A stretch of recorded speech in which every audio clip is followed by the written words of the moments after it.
is they'll place salt under the head of a dead person so that they can't come back. They believe that you have to, you've touched on this before in previous shows, they believe you got to take a different route back from the funeral home so that the spirit won't follow you.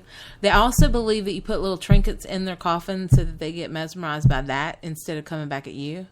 Also, if a friend, say you died, but I forgot to put something in your coffin, then what I would do is I would then go and I would put it in and say, my family, when I died, they would put the stuff that belonged to Ashley in my coffin, thinking that she would see me on the afterlife and get mesmerized by that, so we would not come after them. There's a lot of cool stuff, guys.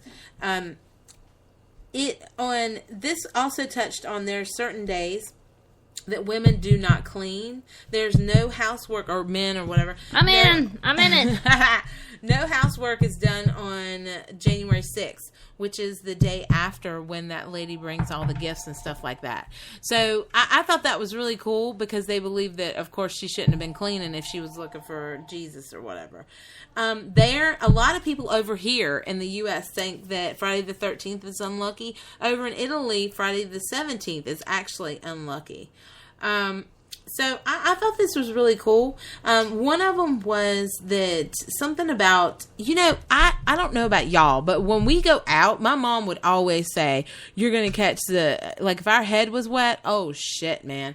We would get told we're going to get sick, we're going to get pneumonia, we're going to get all kinds of stuff. That is something they believe over in Italy. And they believe that it's called a colpa de aria, which means punch of air, which could be extremely dangerous, all the way from giving colds to paralysis. Now, they're saying that their grandma used to tell them, she would always tell me off, if this woman was saying she would always tell her off if she didn't use her hair dryer or, make sure that her hair wasn't wet when she went out. So I thought that was really cool. Since we've been told that since we were young, Ashley, I thought that was really neat.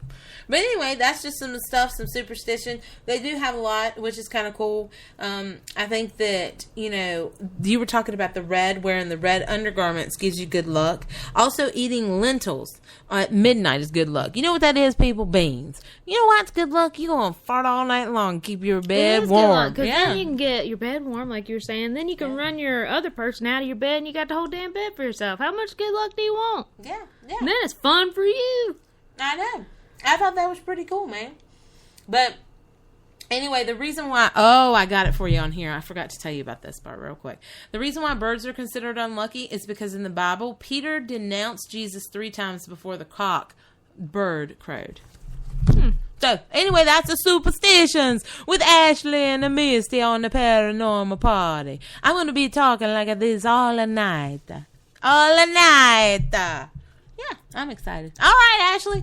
So let's talk about some, what the most famous damn place that I could think of and you could think of, Ashley, is go on, try to say that word. Pavagala Island. Povegala Island. Povegala. Vegala Island. Vegala Island. Anyway, you know what the hell that means, people? That's the island that the people on Ghost Adventures visited. Now, I'll never forget that because they're going over and they have those damn masks on, which the masks are really cool. You would have saw doctors back in the day wearing those masks because they believed that, wasn't it the long snouts would keep the fumes away from them and stuff? They would put sage in it so that you couldn't get the fumes in there. They would keep it like that. And it was also referred to as the Black Death.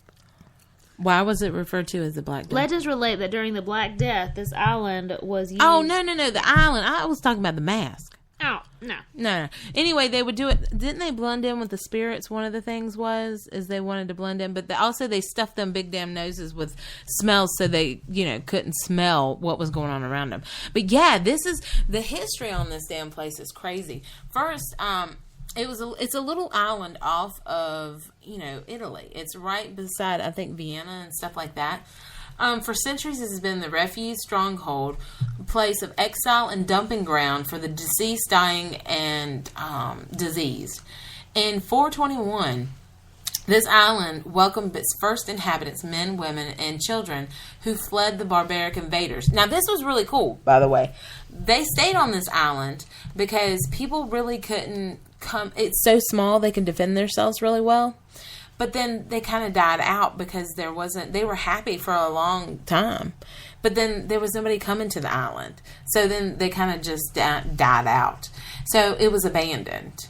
But then in 1348, the bubonic plague arrived, and many other small islands became a quarantine colony. The plague killed 1 in 3 Europeans. I didn't know that. I didn't know it was that bad. Fearing the unbridling spread of the disease, Venice exiled many of its symptoms-bearing citizens there, and it was clearly a death sentence. As the island's center of the death and those sick. After that, they also then went to... There were people there, and they were burning them, I think. They would just put them in giant... like piles and stuff, I guess, as they were dying and stuff. But you also had people on mainland who were dying and stuff. But long after the fires were extinguished, Napoleon's military campaign relied on the island's ghostly legends and defended positions to protect stores of gunpowder and weapons there. But then also they came along and they made it into an asylum in the 1800s, the early 1800s. Now, this is where it gets a little crazy. Now, you had hundreds and hundreds of years of people just throwing bodies over here, bubonic plagues, other plagues and stuff like that. And then all of a sudden, there's this doctor that comes in and says, okay, I'm going to build this hospital. When he does, he went crazy, they said. They would ship over there the people that, were mentally incapable and stuff like that. But then he started doing experiments on them. He started doing crazy shit. They believed eventually that he got so overwhelmed with just, craziness and stuff. He climbed to the bell tower and jumped out. And they say that he killed himself. Now, there's other accounts that he didn't. He started to see ghosts, and then he committed suicide. Oh, well, then that makes sense why they said that he didn't die when he jumped. But there was this mist that pulled him down into the ground when he hit the ground. Yeah, kind of I guess I don't know, maybe in the afterlife they were getting him for all that he had done. Who the heck knows? The one that I read, it was actually 160,000 people were said to have died there and who visit the island. And those who visit the island today report hearing agonizing screams and cries. Visitors are not allowed on the island without permission, while fishermen don't even approach its shores because they believe the island's cursed. Yeah, it's really bad over there. But they said that in the town that you could hear, because the bell tower has been torn down or it's dilapidated and stuff like that, and you could hear actually the bell going off on that island. They say there's no way that it can happen, but they still hear it coming from over there. Also, they say that there was people who were going in, a construction crew and stuff, and they were supposed to try to put the hospital back together. And they said hell with it and left halfway through it. So they quarantine it. You're not allowed to go over there. So I thought that was kind of crazy and stuff like that. But some of the other ones is, of course, the Island of Death that we just talked about. But it was the Ghost of Love. This is called the Bardi Castle, the Castello de Bardi, near Parma, and supposedly one of the most haunted castles in Italy. The legend is that a 14th century young officer named Morello fell in love with Celesta, a beauty from a local noble family. Now, the thing is that, of course, the noble family didn't want the gentleman suitor. So she still wanted to marry him and stuff like that. So he went off to the military and stuff like that. So she stayed there. Now, she was waiting for him, love-stricken, stuff like that. And all of a sudden, she sees his regiment come back. But they have another flag, which is the flag of the other company. So she knew that he had been killed and taken over. She knew that the other other army had taken him. So she jumped off the tower in the castle. Well, when he got there, it was actually him. And he was showing that he had defeated this other enemy that he had went against, the other company. So when he found out that she died, he jumped off too. And when they say that you can still, to this day, the ghost of Morello, the gentleman, wanders the castle grounds trying to find his beautiful Celeste. That's kind of sad, isn't it? They said that a group of researchers from the Center of Parapsychology studied in Bologna. That's actually Bologna to us, but I'm going to say Bologna because it's Italian. Apparently managed to take photos of a phantom, however. According to some, the photos are of a monk, yet another poor soul who died in some tragic circumstances here, and not the young lover. The thing that got me, though, is that there is really some crazy stuff with a monk over there. And this is no shit, man. This is kind of scary because what happened is this gentleman... I can't really remember. I tell you what, Ashley, let me look that part up. Let me look my monk up, and you hit him with your stories real quick. Okay, and one of them is actually Casa della Spirit, is an elegant palace facing the charming bay in the northern part of the island. It means House of Souls. For centuries, it was believed to be cursed location. Oh, hey, I just had that. Well, look at us. We're working together. I'm trying. There are stories that many religious sects that... Well, not sex, but S-E-C-T. They probably had sex. It's an N, honey. It's an N. And came here to invoke spirits and demons. And there is also a legend about a ghost of Luzzo. Luzzo is a famous 16th century painter who committed suicide in the house because of his unrequited love for Cecilia, his lover. The ghost is said to wander through the palace crying for impossible love. The final fact that makes this place famous is more recent. In the 1950s, a young woman was killed, cut to pieces, and closed up in a trunk and sunk in the lagoon. The body was only discovered many years later. From that moment on, the Casa della Spirit is considered to be a cursed place, and the Venetian fishermen don't dare to sell its waters. If we continue on, it would be the Palazzo Mestelli, another ancient Venetian palace with troubled history and mysterious legend.